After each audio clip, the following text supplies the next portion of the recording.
വടശ്ശേരി ദാമോദരൻ സതീശൻ അങ്ങനെ കേരളത്തിന്റെ മുഖ്യമന്ത്രിയായി സത്യപ്രതിജ്ഞ ചെയ്ത് ചുമതലയേറ്റിരിക്കുന്നു. അങ്ങനെ നമുക്കൊരു മുഖ്യമന്ത്രിയായി വി.ഡി. സതീശന് മുഖ്യമന്ത്രിയായി നല്ല രീതിയിൽ തന്നെ അദ്ദേഹത്തിന് ഭരണം നിർവഹിക്കാൻ കഴിയട്ടെ. ആഭ്യന്തര വകുപ്പില്ലാത്ത ഒരു മുഖ്യമന്ത്രി എന്ന് പറയുന്നത് സ്വാഭാവികമായും വലിയ പവറില്ലാത്ത ഒരു സ്ഥാനമാണെങ്കിൽ പോലും മുഖ്യമന്ത്രി എന്ന് പറയുന്നത് ഒരു വലിയൊരു കാര്യം തന്നെയാണ്. അങ്ങനെ വി.ഡി. സതീശൻ മുഖ്യമന്ത്രി ആകുമ്പോൾ സ്വാഭാവികമായും അദ്ദേഹത്തിന്റെ പെർഫോമൻസും അദ്ദേഹത്തിന്റെ മുന്നോട്ടുള്ള പോക്കുമൊക്കെ എങ്ങനെയാകുമെന്ന് തന്നെയാണ് രാഷ്ട്രീയ കേരളം ഉറ്റുനോക്കുന്നത്.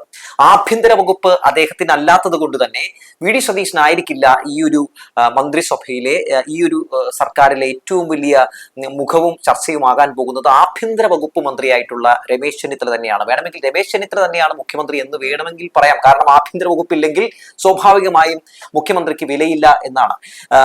2-3 ദിവസം മുമ്പ് വി.ഡി. സതീശൻ പറഞ്ഞിരുന്നു, എനിക്ക് അങ്ങനെ വലിയ പൈലറ്റ് ഒന്നും വേണ്ട എന്ന് വി.ഡി. സതീശൻ പറഞ്ഞിരുന്നു. സ്വാഭാവികമായും സതീശന് ആഭ്യന്തര വകുപ്പ് ഇല്ലാത്ത പക്ഷം വലിയ സുരക്ഷയൊന്നും ആവശ്യമില്ല എന്ന് തന്നെയാണ് എനിക്ക് തോന്നുന്നത്. കാരണം സ്വാഭാവികമായും മുഖ്യമന്ത്രി മാത്രം ആയിരിക്കുന്ന ഒരാൾക്ക് എന്തിനാണ് ഇത്രയധികം പൈലറ്റിന്റെ ആവശ്യം?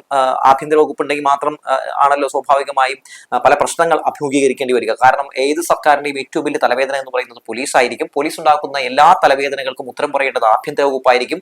ആഭ്യന്തര വകുപ്പിനെതിരെയായിരിക്കും സ്വാഭാവികമായും എല്ലാ രീതിയിലുള്ള എതിർ ശബ്ദങ്ങളും പ്രതിപക്ഷ ശബ്ദങ്ങളും ഒക്കെ ഉയരുക.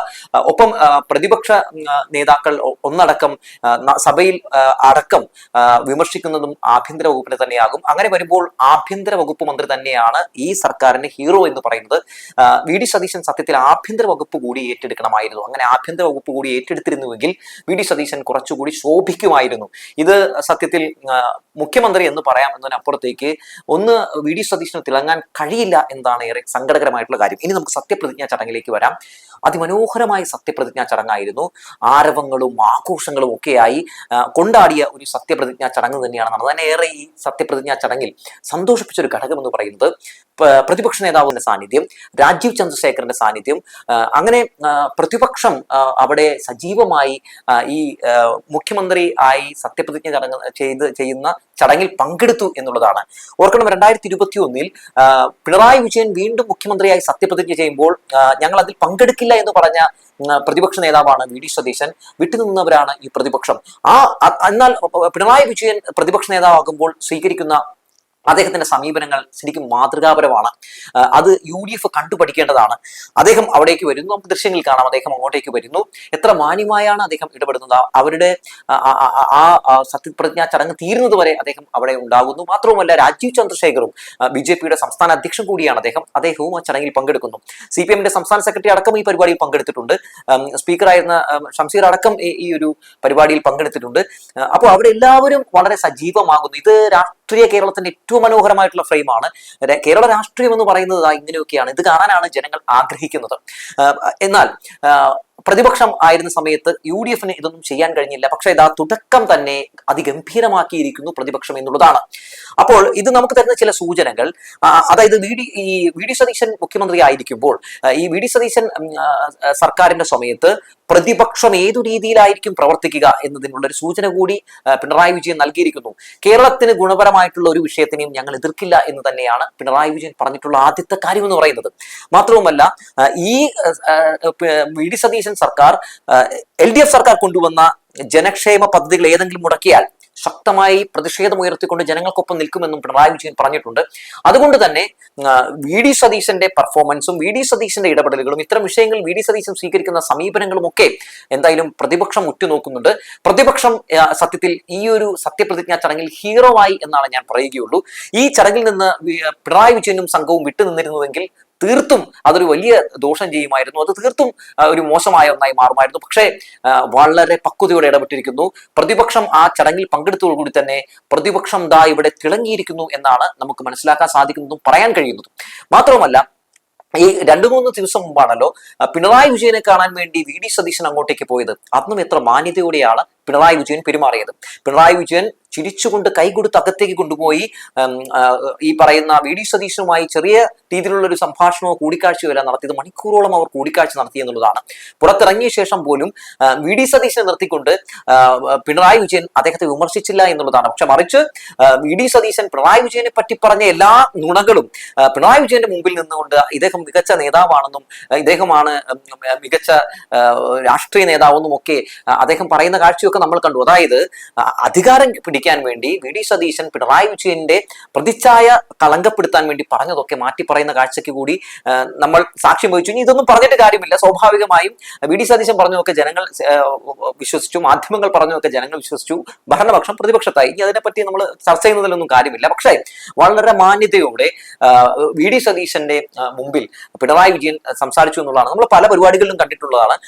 മുഖ്യമന്ത്രി ആയിരിക്കുന്ന സമയത്ത് പിണറായി വിജയൻ നടത്തുന്ന പരിപാടികളിലൊക്കെ സ്വാഭാവികമായും പ്രതിപക്ഷ നേതാവിനെയും വിളിക്കും. പക്ഷെ പല പരിപാടികളിലും പ്രതിപക്ഷ നേതാവ് രാഷ്ട്രീയം സംസാരിച്ചാണ് നമ്മൾ കണ്ടിട്ടുള്ളത്, സർക്കാരിനെ വിമർശിച്ചാണ് നമ്മൾ കണ്ടിട്ടുള്ളത്, അല്ലെങ്കിൽ പിണറായി വിജയനെ വ്യക്തിപരമായൊക്കെ വിമർശിച്ചാണ് നമ്മൾ കണ്ടിട്ടുള്ളത്. പക്ഷേ ഇവിടെ നോക്കൂ എത്ര പക്വതയോടെയാണ് പിണറായി വിജയൻ ഇടപെടൽ നടത്തുന്നതെന്ന്. മാത്രവുമല്ല, പിണറായി വിജയൻ മുഖ്യമന്ത്രിയായിരുന്ന സമയത്ത് കേരളത്തിനെ സംബന്ധിക്കുന്ന എല്ലാ മികച്ച പരിപാടികളിലും, കേരളത്തിന്റെ വികസനത്തെ സംബന്ധിക്കുന്ന പരിപാടികളിലും ഒക്കെ പ്രതിപക്ഷത്തെ വിളിക്കുമ്പോൾ അവർ ബഹിഷ്കരിക്കുകയായിരുന്നു. എന്തിന്? നിയമസഭയിൽ പോലും ഏതെങ്കിലും ഒരു വിഷയത്തിൽ അടിയന്തര ചർച്ച നടത്തുമ്പോൾ പോലും സ്വാഭാവികമായും പ്രതിപക്ഷം സഹകരിച്ചിരുന്നില്ല. ഇനി അവർ കൊടുക്കുന്ന അടിയന്തര പ്രമേയത്തിന്മേൽ ചർച്ച നടക്കുമ്പോഴോ ആ ചർച്ചകളിൽ പോലും അവർ മാന്യത പുലർത്തിയിരുന്നില്ല എന്നുള്ളതാണ്. സർക്കാർ ഉത്തരം പറയുമ്പോൾ പ്രതിപക്ഷം സഭ ബഹിഷ്കരിച്ച് സ്തംഭിപ്പിച്ച് ഇറങ്ങിപ്പോകുന്ന കാഴ്ചകളാണ് നമ്മൾ കണ്ടിരുന്നത്. പക്ഷേ അതൊന്നും ആയിരിക്കില്ല പിണറായി വിജയൻ പ്രതിപക്ഷ നേതാവായിരിക്കുമ്പോൾ ഉണ്ടാവുക എന്ന സൂചന നൽകിയിരിക്കുന്നു. പാർട്ടി അട്ടിമുടി എങ്ങനെ യു ഡി എഫിനെ ഇത്തവണ തളയ്ക്കണം, യു ഡി എഫിനെ എങ്ങനെ നേരിടണം എന്നതിനെ പറ്റി ഒരു സ്ട്രക്ചർ ഉണ്ടാക്കിയിരിക്കുന്നു എന്നുള്ളതാണ് നമുക്ക് ഈ പരിപാടി കാണുമ്പോൾ മനസ്സിലാക്കാൻ സാധിക്കുന്നത്.